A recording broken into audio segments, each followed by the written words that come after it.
Hey guys, that move you just saw is called fanning. Probably one of the easiest things you can do with a butterfly knife. Hardly a trick, but it looks cool if somebody has no idea what they're doing with a butterfly knife.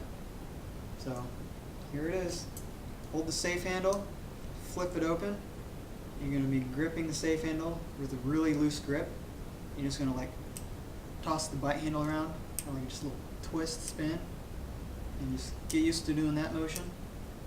And then just do it faster and just hold a loose grip, just let it spin in your palm. And just do that for I don't know how long, and then just close it, fan it. So, like I said, super easy. So, that right there should show you how to do it.